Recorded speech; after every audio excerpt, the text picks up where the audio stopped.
Hi, Govanen. Welcome to Tolkien Lore Channel. I'm the Tolkien Geek, and followers of my channel will know that I definitely have my beefs with the Peter Jackson Lord of the Rings trilogy. Characters he's ruined, scenes he's, done ways that really could have been improved upon, things like that.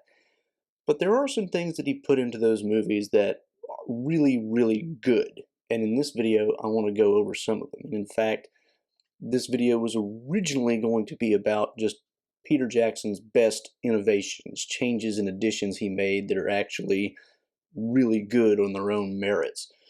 But as I got to looking at the items on the list, almost all of them involved Gimli, and I realized actually this list is going to end up being how John Rhys-Davies ended up making the Lord of the Rings movies so much better.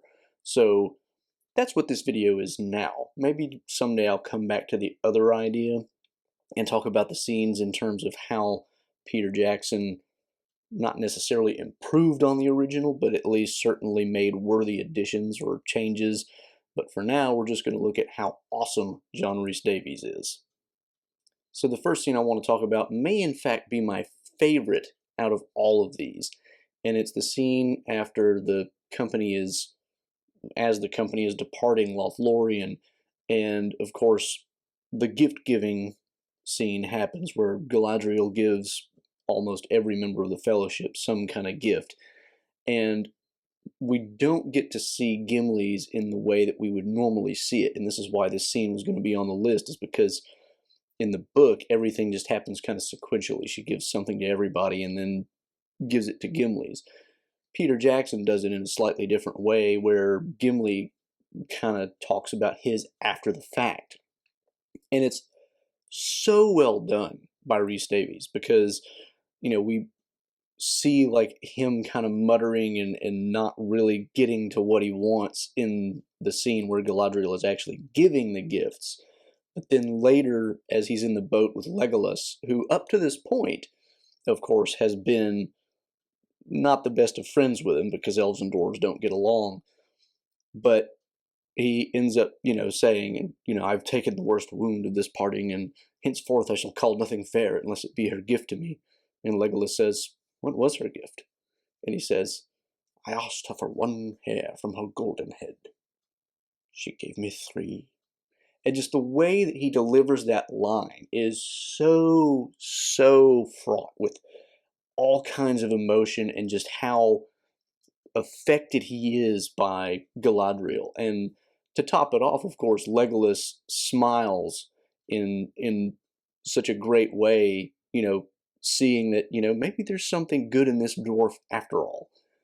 And the whole scene is just done in a really nice way, but Rhys-Davies delivers that line perfectly. It's one of my favorite lines in the entire movie, and it's absolutely a testament to his acting ability that he pulled off that line in a way that really just, it tugs at your heartstrings. So again, coming down to actually Gimli and Legolas again, this is actually 2 different scenes, but they really go together. And in this instance, we're talking a little bit about comedy, and you could probably guess where I'm going with this. And there are cases where Gimli's character engages in some comedic activities in these movies that I don't entirely approve of, but at the same time I do recognize that if you're going to have a 3.5-hour movie and you're going to have people watching that for, in a theater, and you don't have the opportunity to pause and go take restroom breaks and that kind of thing, it's taxing on an audience to not have some levity to kind of lighten things up. In a book, you can be serious as long as you want, because, that's, the reader can quit if it becomes too serious or whatever. But in a movie, you really do kind of need occasional levity. And this is kind of where Rhys-Davies does a really good job, in my opinion, in these movies, is the whole tossing the dwarf thing that happens, of course, in 2 different parts of these movies. The first, of course, is in Moria, where everybody's trying to jump over this chasm that's just been created by a rock falling on a staircase in Khazad-dûm. And, Aragorn's about to reach over and grab him, and he says, nobody tosses a dwarf. And he jumps and doesn't quite make it, and Legolas has to grab his beard to pull him up, and he's like, not the beard! Uh, and that's all great by itself, but what really makes it is, of course, the sequel in the Two Towers, where Aragorn and Gimli come out this side door in an attempt to come at the Uruk-hai who were trying to batter down the main gate to the keep. And of course, Aragorn looks over, and Gimli says, "Well, what are we waiting for?" And he's like, "It's a long way." And he says, "Well, toss me." "What?" "I cannot jump the distance, you'll have to toss me." And of course, Aragorn starts to reach for him, and he goes, "Don't tell the elf, not a word." Ha! And he throws him. And it's just that whole scene, the looks they give each other, the mannerisms Gimli has, you could tell he's just deeply embarrassed by the whole thing, and he pulls it off so well. And the throwback to that previous scene is just so perfect. And it's in the middle of this heated battle, and they're trying to save the keep from being completely run over by Uruk-hai, and they have to take out this time for Gimli to be completely embarrassed and just give the audience a chuckle. But Rhys-Davies, to his credit, doesn't make it cheesy. He makes it seem real. Like, Gimli is so not okay with this idea that he actually has to be tossed. That he actually has to just tell Aragorn, "Okay, fine, but don't tell anybody." And it's just absolutely beautiful comic gold. Now, like I said, there are things where he does some comic stuff in the movies that I think are just, that was unnecessary. But this one, I think it was really worth it, and the payoff is great. So the final one that I want to talk about in this one, and there may be others that I can't remember off the top of my head. I was trying to think of all these last night as I was changing my mind about what this video was going to be. But the final one comes almost at the end of the entire trilogy, and that, of course, is the Battle of the Black Gate, where, the forces of the West are marshaled against the Black Gate, and they're all facing almost certain doom because they don't even, as far as they know, Frodo's been captured or whatever. Aragorn has expressed his faith that Frodo is still alive, but, the rest of them are all kind of hopeless. And even if Frodo survives, they don't know that they're going to make it through the battle because Frodo may not destroy the ring for another 2 days, and they're just there to distract Sauron so that Frodo can pull off that task. And, everybody's kind of getting ready, and Gimli's looking out, and he has almost a blank stare on his face, and he's like, "I never thought I'd die fighting side by side with an elf." And Legolas looks down and says, "What about side by side with a friend?" And this is another one where Rhys-Davies just delivers the line so well. He looks up and he says, I could do that. And it's just beautiful because it comes at the end.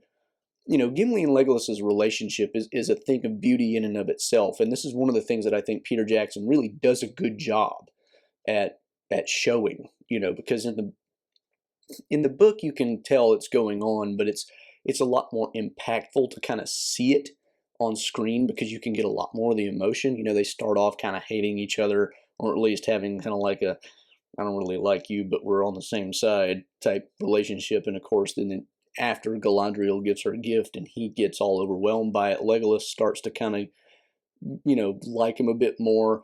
And they have a scene, of course, and I didn't include this one in this list because this one is not, there's nothing particularly awesome about it, and it's almost done exactly in the book. But the scene where Legolas pulls the bow on Éomer for, threatening Gimli, you could tell Legolas is now like firmly in the pro-Gimli camp, and their relationship builds over time. And when it ends in this comment, which the reason this one was in the video from the beginning is because, of course, that line never happens in the original text, but it's a beautiful testament to how their relationship has really bridged a chasm that really does exist in Tolkien's world. Elves and dwarves do not get along as a general rule, especially woodland type elves and dwarves. I mean, you got the Noldor were always kind of friendly with dwarves because they have similar interests and that kind of thing, but Sindarin elves and the woodland elves and all those kinds of people, they don't tend to get along with dwarves very well. And so when Gimli expresses this kind of sentiment on the eve of what is likely to be his last day on Earth. You know, he's probably about to die.